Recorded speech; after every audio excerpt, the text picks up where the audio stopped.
Et bonjour à tous, Luigi pour une nouvelle vidéo pour Tipster Pronostic. Aujourd'hui on va parler, est-ce qu'il est judicieux de bloquer son argent dans les paris long terme suivant notre capital. N'hésitez pas, si vous voulez recevoir des notifications à chaque nouvelle vidéo, de cliquer sur s'abonner et la petite cloche à côté, sinon vous n'aurez pas de notif. Je fais cette vidéo parce que j'entends beaucoup l'autre fou de Maxence dire voilà, il fait témoigner des gens 30% de ROI par an net d'impôts. Voilà, dans les PLT. Donc je vous ai fait un petit récapitulatif en haut. Si vous avez 1000 euros, bon, vous allez payer à peu près 300 euros d'abonnement pour être chez lui.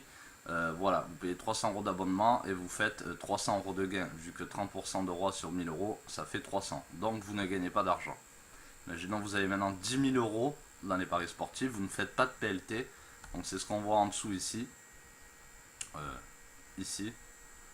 Voilà, de 10 000, avec 10 000, on peut espérer faire entre, alors je me suis trompé, hop, c'est entre 5 000 et 15 000 de bénéfices. Voilà, ça c'est ce qu'on peut espérer en suivant des tipsters sans faire de PLT. Là, c'est en faisant des PLT. Donc PLT 10 000 euros, vous allez gagner 3 000 euros, ce qui équivaut à même pas 300 euros par mois. C'est pas fameux. Pourquoi bloquer ces 10 000 euros là dans les PLT alors que vous pouvez faire beaucoup plus ailleurs? Pour ceux qui n'ont pas le temps, je peux comprendre. C'est ok, vous avez envie de gagner 3000 euros à la fin de l'année pour vos vacances, il n'y a pas de souci. Mais attention, on parle de PLT, de bloquer son argent et de faire moins d'argent qu'avec du suivi de tipster tout de même. Sachant qu'on parle de 30% de ROI, est-ce que chaque année vous allez faire 30% de ROI? Imaginez qu'il n'y ait que 15% de ROI une année. Vous allez bloquer 10 000 euros pour gagner 1500 euros. Alors que là, vous pourriez en gagner entre 5 000 net et 15 000. À quel moment ça peut être intéressant de faire des PLT? Pour moi, ça serait au moins 100 000 euros. Avec 100 000 euros, vous pouvez les bloquer et vous dire voilà, je vais faire entre 15 000 et 40 000 euros net l'année. Là, au moins, vous ne prenez pas la tête et vous avez quand même un salaire pour vivre. Imaginons maintenant, vous avez, je sais pas moi, 100 000 euros, ben vous en mettez 100 000 pour faire les PLT. Vous prenez 30 000 à côté, vous avez 130 000 par exemple, hop, et voilà, vous pouvez faire entre 15 000 net en plus et 45 000 net. Voilà, ah, c'est le seul moment où c'est judicieux ici. Voilà, vous avez 100 000, vous pouvez espérer faire entre 15 et 30 000 et pour vous couvrir en cas de mauvaise année de PLT ou mauvaise année de suivi, voilà, vous avez les deux budgets quoi. Donc si vous faites même 15 000 là, 15 000 là, ça vous fait 30 000, ça fait un salaire quand même assez décent en France. Donc voilà, il y a d'autres types de PLT, ceux-là je les conseille. Ce sont par exemple Nadal va gagner Wimbledon, Roland Garros, Federer, machin, ou Chris Froome va gagner le Tour de France par exemple, parce que c'est payé 3 semaines après. Quand vous voulez faire du turnover, donc brasser de l'argent, investir pour avoir un gros retour sur votre investissement, si vous bloquez l'argent, vous ne pouvez pas le réinvestir.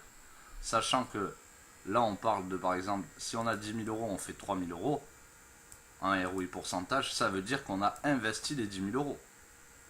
C'est-à-dire qu'on a investi tous les 10 000 euros. Toute l'année, on ne peut plus faire tourner notre argent. Voilà, donc la réponse est claire et nette. Si vous avez 10 000 euros, ne faites pas des PLT. Privilégiez un suivi de tipster parce que vous allez gagner beaucoup moins sans PLT. Donc 30% net d'impôt par an sur 10 000, ça fait 3 000. Si saison catastrophique, vous allez gagner 10 000. Avec 10%, vous allez gagner 1000. Vous avez passé toute une année à bloquer vos 10 000 euros pour gagner 1000, 2000 euros. Ça sert à rien. On voit qu'en dessous, on peut gagner entre 5 000 et 15 000 net. Donc voilà. Seul cas où vous pouvez faire des PLT, en tout cas c'est mon conseil, c'est si vous avez plus de 100 000 euros. Ou allez, à partir de 50 000 euros, parce qu'on sait qu'on n'a pas tous 100 000 euros, vous avez 50 000 euros, vous n'avez pas trop le temps dans la vie de prendre des paris, tout ça tous les jours. Pourquoi pas faire des PLT? Mais ne vous attendez pas non plus à vivre des paris sportifs aussi facilement que ça. Une année difficile et tout est perdu quoi. Voilà. Donc ne faites pas de PLT, sauf sur les PLT de 1 mois, 2 mois maximum, 3 semaines. Ne faites pas des PLT à l'année si vous avez une petite capitale. Vous allez juste bloquer votre argent et gagner moins d'argent qu'avec le suivi de tipster. J'espère que cette vidéo vous aura plu. C'est encore mes conseils, et croyez-moi que je ne donne pas que des mauvais conseils. Arrêtez de croire que vous pouvez gagner des millions avec les paris sportifs. Il faut d'abord privilégier votre capital. Allez travailler s'il faut pendant une année pour gonfler votre capital et réussir à vos objectifs. Ceux qui veulent démarrer avec 1000, 2000 et qui croient qu'ils vont être riches tout de suite, c'est pas vrai. Donc si vous êtes vraiment motivé dans ce que vous faites, allez travailler, faites des paris à côté, gonflez votre capital jusqu'au jour où vous pourrez faire 2-3 petits calculs comme je vous ai fait là et voir ce que vous pourrez gagner en moyenne à l'année.